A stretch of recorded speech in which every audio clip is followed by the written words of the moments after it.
Life sure has a funny way of kicking you when you're down. Just 3 weeks ago, I caught my boyfriend of 2 years cheating.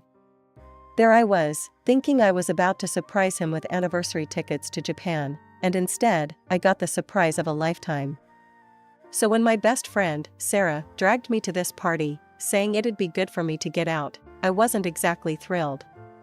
But she wouldn't take no for an answer. You need to stop moping around your apartment. It's just a bunch of us hanging out, nothing fancy. Come on, Anna, it'll be fun. I remember standing at the edge of the crowded living room, holding a cup of beer I had no intention of drinking. The music was too loud, and I felt out of place among strangers laughing and dancing like they didn't have a care in the world. That's when Eric sauntered over, a beer in one hand and a grin that probably worked on every other girl. Hey, I haven't seen you around before. I'm Eric. I wasn't in the mood for small talk or flirty banter. Anna, and before you waste your time, I'm not interested in whatever this is supposed to be. He raised an eyebrow, looking more amused than put off. That's fine. Can I at least keep you company then? I should have said no, walked away, but there was something disarmingly earnest about him. Fine, but keep it to the weather and other boring stuff. We talked.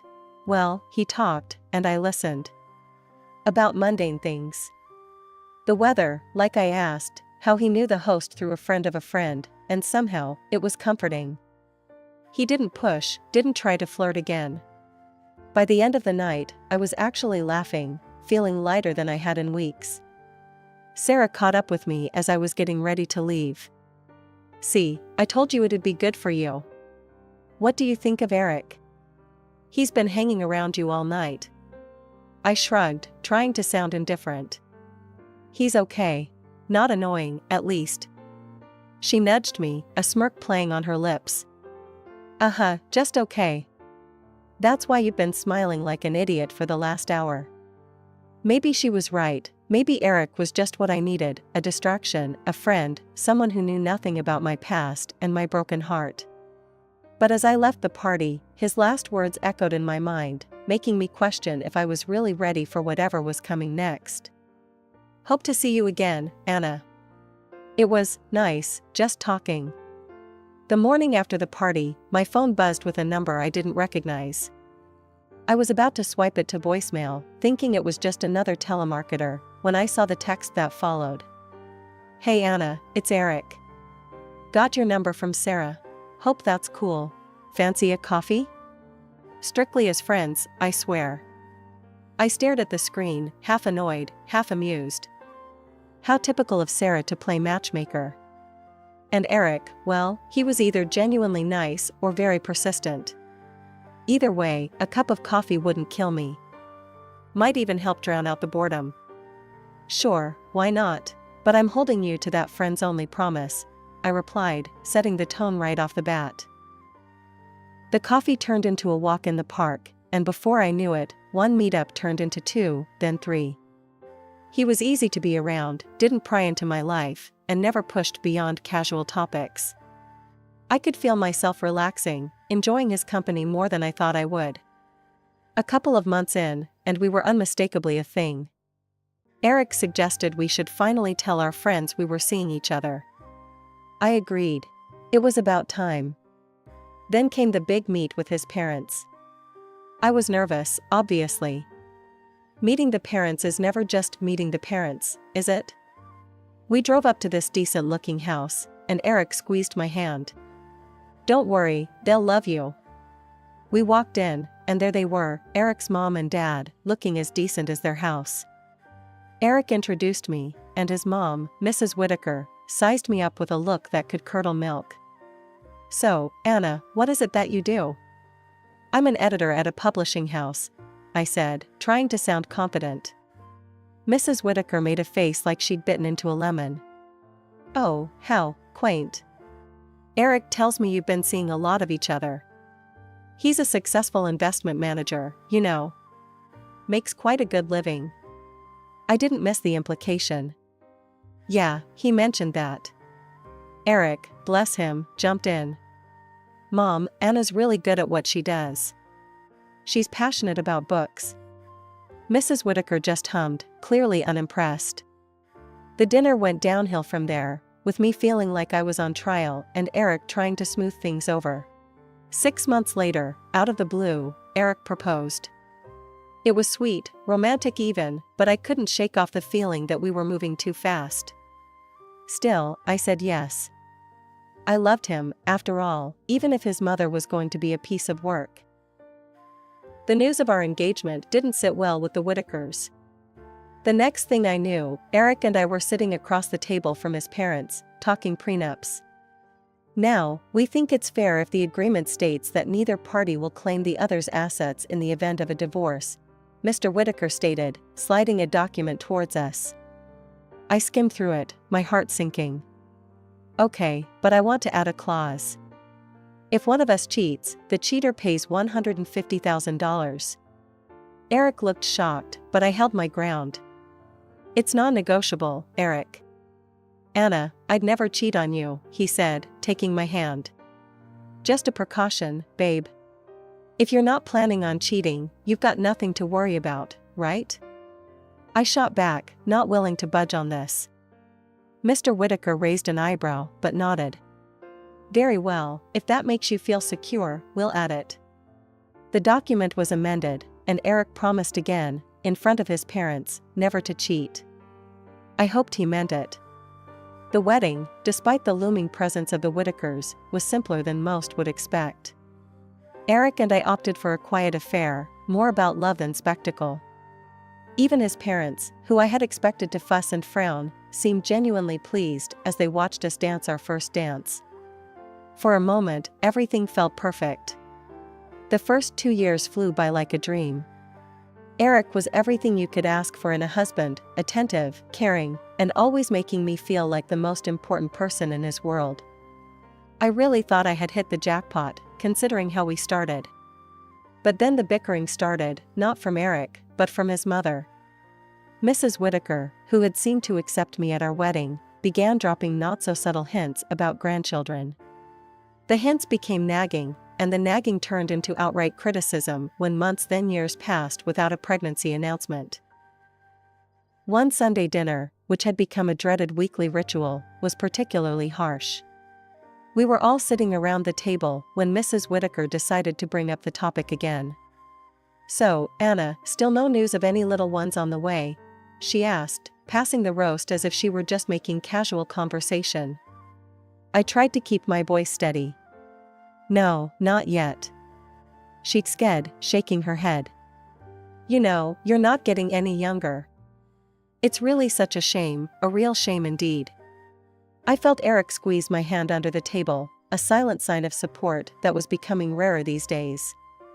The lack of children wasn't for lack of trying, it was a painful, private struggle that his mother refused to respect. But it didn't stop at dinner conversations. She'd call me during the day, her voice dripping with insincere concern. Anna, maybe you should see another doctor, you know, someone more capable. Or she'd drop comments in front of relatives. Eric could have had kids by now if only. And then there were her visits to our house. One afternoon, as I was trying to make a new recipe, she stood in the kitchen, watching me like a hawk. You know, Anna, if you can't manage to do this right, how can you manage a child? Maybe Eric should consider hiring a cook. And a cleaner while he's at it, since you're always so busy. Her words stung, and I almost dropped the pan I was holding. I'm doing just fine, Mrs. Whitaker. Eric is happy, that's what matters. Her laugh was cold, a sound that was becoming all too familiar. Well, manage it better. Eric deserves that much. And what hurt the most was that Eric, my supposed partner, began to echo his mother's words. One evening, as we cleaned up after another tense family dinner, he let slip his own frustrations. Anna, Mom does have a point about the house, maybe we should consider getting some help. It's just, everything would be easier, wouldn't it? Easier for you, maybe. I'm your wife, Eric, not an employee to be evaluated and found lacking. His response was a shrug, a simple, heartbreaking shrug that spoke volumes. My marriage, which had started as a fairy tale, was slowly morphing into something unrecognizable. poisoned by constant criticism and unmet expectations. Things started changing gradually, so much that at first, I told myself I was imagining things. It started with the phone calls. Eric's phone was constantly buzzing, and whenever I glanced over, it was always the same male name, Tommy. Innocent enough, but something about the way Eric's face tensed up each time the phone rang piqued my curiosity.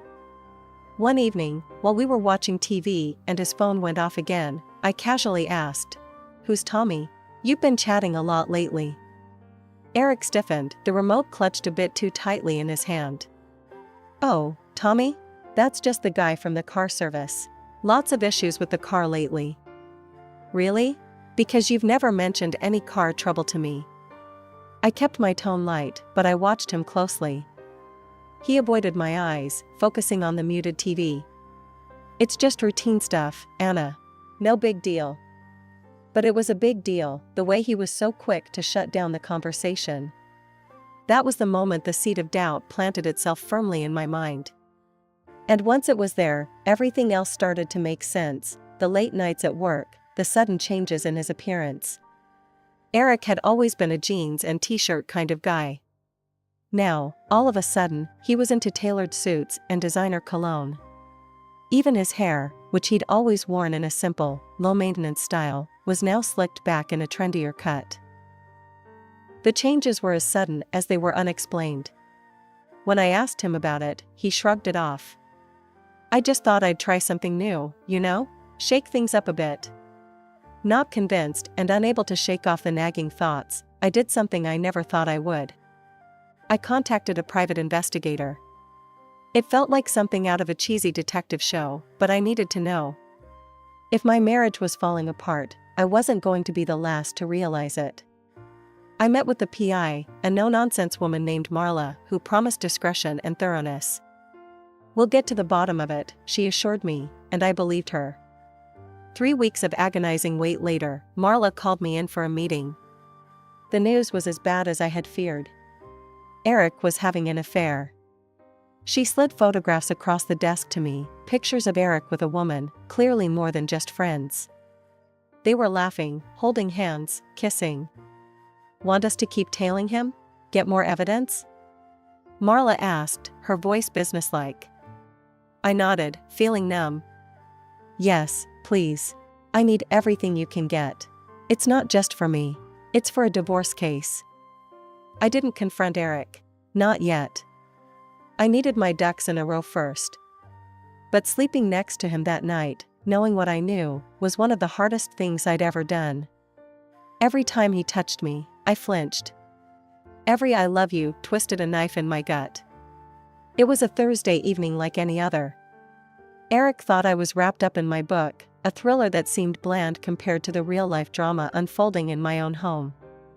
I sat curled up on the couch, the book lying forgotten on my lap, my ears tuned not to the pages, but to the hushed, venomous conversation spilling out from Eric's study. His voice, a whisper threaded with frustration, reached me, clear and cutting. "Yes, Mom, I know. I'm tired of it all, tired of pretending. No, she still doesn't know anything. And, yes, she can't give me children, I don't feel anything for her anymore." The words stung, every syllable a betrayal. My heart raced, my palms sweaty as I leaned closer, barely breathing. His mother's voice was like a hiss, barely audible. "Just wait a little longer, darling. My 70th birthday is coming up. Let Anna give me a lovely, expensive gift as she always does, then you can drop the bomb. After that, we can kick her to the curb easily." Their laughter, low and conspiratorial, boiled my blood. I set the book down, my mind racing, plotting, planning. By the time Eric ended the call and returned to the living room, my face was a mask of normalcy, hiding the storm raging inside. "Who was that?" I asked, injecting a casual note into my voice. "Oh, just my mom. Planning her big birthday bash," he replied, flopping down beside me, unaware of the betrayal I'd just overheard. The days crawled by as I nursed my wrath and waited for the right moment. It came a few days later, during one of those stiflingly formal dinners at Mrs. Whitaker's house. The dining room was choked with the heavy scent of her expensive perfume and the richer aroma of the gourmet meal spread before us. As we were finishing dessert, Mrs. Whitaker turned to me with a gleam in her eye, the kind that spelled trouble. "So, Anna, my dear, what are you planning for my milestone birthday? I do hope it's something extraordinary." Keeping my voice light, I smiled, a plan already forming in my mind. I thought a dinner at La Maison, the new upscale restaurant downtown. A night of luxury for a luxurious lady. Her eyes lit up, greed thinly veiled by her genteel facade. "Oh, Anna, that sounds delightful. Just the family, of course." Eric chimed in, his voice smooth, betraying none of his earlier resignation. "Mom's turning 70 only once, after all. We should make it memorable." "Oh, it will be memorable," I affirmed, my smile sharp enough to cut. "A night you'll remember for the rest of your life, I'm sure." They missed the steel beneath my words, caught up in their own scheming. The days leading up to the birthday dinner were a masterclass in pretense. I played the devoted wife and daughter-in-law, all the while my heart was a stone in my chest, heavy with the knowledge of their duplicity. The grand day of Mrs. Whitaker's 70th birthday was everything she had demanded and more. La Maison was the kind of place where the chandeliers cost more than a small car, and the wine list read like a who's who of vineyard royalty. As I entered the restaurant, my heart was a mix of heavy dread and grim determination. We were seated at a large table, the velvet chairs and pristine table settings an ironic backdrop to the duplicity at play. Mrs. Whitaker was radiant, draped in silk and jewels, reveling in the luxury that she believed was funded by my unconditional generosity. Family and a few close friends, all oblivious to the storm brewing, chattered and laughed, filling the opulent dining space with a light-hearted buzz. The menus were handed out, and I watched as eyes widened at the gourmet selections. Mrs. Whitaker, playing the magnanimous host, encouraged everyone to order whatever they fancied. "It's a special day, indulge a little," she trilled, her voice dripping with the sweetness of a woman who believed she was on the verge of getting everything she wanted. As the orders were placed and the wine flowed, the bill, a staggering $3,500,000, was discreetly mentioned to me by a waiter. Nodding, I handed over my card with a smile that didn't quite reach my eyes. The transaction went through, the waiter nodded. It was then that Eric leaned towards me, his breath tinged with the expensive wine he'd been downing all evening. With a smirk that I had grown to detest, he said loud enough for all the guests at the table to hear, "By the way, I'm filing for divorce. We're done, Anna." The words were meant to shatter, to humiliate. But I only smiled, watching as confusion replaced smugness on his face. Mrs. Whitaker, not missing a beat, chimed in, her voice sharp. "Well then, I suppose you won't be staying for dessert, Anna. This is a family gathering, after all." The table fell silent, the guests' forks suspended midair as they tried to digest the scene unfolding before them. Eric, his smirk fading into something uglier, sneered, "Hurry up, Anna. I'm sick of watching you fumble around." Without a word, because there was nothing left to say, I picked up my purse and walked out of the restaurant. Driving back to the house we had shared, my movements were mechanical. Methodically, I packed my things, not bothering with sorting or folding. Clothes, essentials, a few personal items, that was all I needed. With my suitcase in hand, I locked the door for the last time and drove to a nearby hotel. The lobby was quiet, the clerk smiled perfunctory as he handed me the keycard to my room.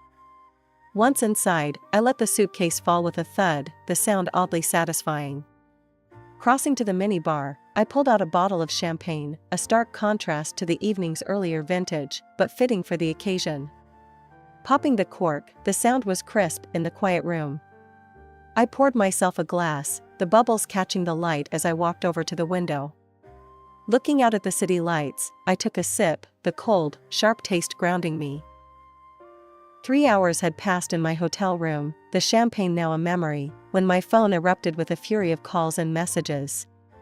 It started with unrecognized numbers, likely the restaurant or Eric's family members. But then a familiar number appeared, and I couldn't resist answering. It was Mrs. Whitaker, and she was livid. "Anna, what is this embarrassment? The restaurant says the payment didn't go through. What have you done? Her voice was a cacophony of rage and disbelief. I couldn't help but laugh, a sound of genuine amusement that only fueled her fury. Oh, I thought you'd enjoy a little drama, given the occasion. I blocked the shared account beforehand, just a precaution, you understand. You what? Eric couldn't pay for the dinner either. This is your doing, you'll pay for this. The background was a chaos of voices and clattering dishes, the sounds of a scandal in the making. I imagined the scene, restaurant staff cornering them, demanding payment, and the elite of Eric's family scrambling to settle the embarrassment. My plan had unfolded even better than I'd anticipated. Calm down, Mrs. Whitaker. I promised you a memorable evening, and I delivered. I'm sure the other guests found it quite unforgettable too, I quipped, the satisfaction rolling off my tongue. The call ended with her sputtering threats and insults, but I was already disconnecting, my smile unwavering. I knew she had no real power over me anymore. The following morning, fortified by a night of restful defiance, I drove to the house that was no longer my home. Clutching the divorce papers and the evidence of Eric's infidelity, I felt armed and invincible. As I stepped into the living room, Eric and Mrs. Whitaker were waiting, their faces a tableau of shock and anger. Anna, this is absurd. You think you can just ruin things and walk away? Eric's voice was a blend of betrayal and panic. I tossed the divorce papers on the coffee table. Actually, yes, that's exactly what I think. And here's something to make the separation easier for you. I slid the photos across the table, their glossy surfaces catching the light, revealing images of Eric's deceit. What is this? Anna, please, let's talk about this, Eric stammered, his facade crumbling as he flipped through the photos. Mrs. Whitaker snatched up the papers, her eyes darting over the text. You won't get away with this. I'll sue you for every penny for that dinner disaster. I leaned in, my voice steady. The dinner was booked in your name, remember? You're welcome to explain that to a judge. But I'm here for what's mine under our agreement. I reminded them of the prenuptial clause, the one about cheating, triggering a hefty penalty. Eric, you owe me $150,000. Pay up, or I see you in court. The room was thick with tension, their earlier bravado replaced by desperation. Eric looked to his mother, then back at me. Anna, please, isn't there a way we can? No, I cut him off. There's no we anymore. I want the money by the end of the week. The fallout from the birthday dinner debacle didn't just echo through the family, it became a minor sensation online. Apparently, the scene at the restaurant had been too juicy for the other diners to ignore. Videos surfaced on social media showing Mrs. Whitaker's dramatic meltdown. The sight of her fighting off the police's gentle restraint and screaming at her family to turn out their pockets for cash was replayed, shared, and laughed at across the internet.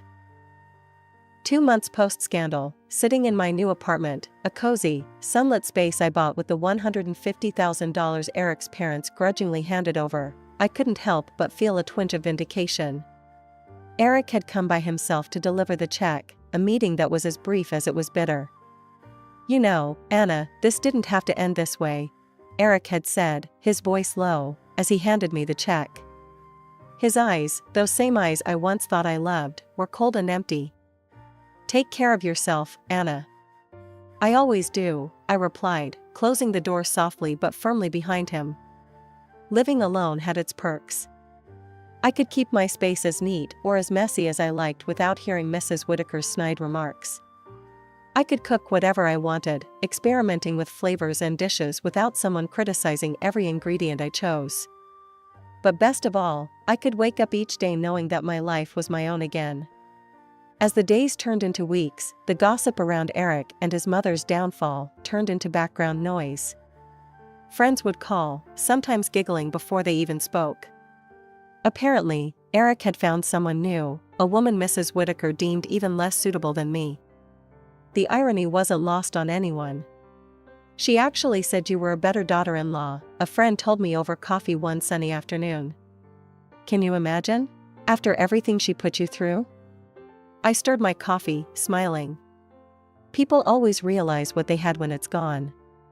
But in her case, she realized it a little too late.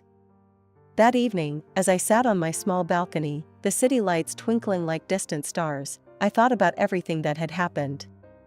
The pain, the betrayal, the ultimate liberation, it all felt like chapters from someone else's novel. Now, it was just me, my new beginning, and the quiet satisfaction of having come out on the other side stronger and wiser.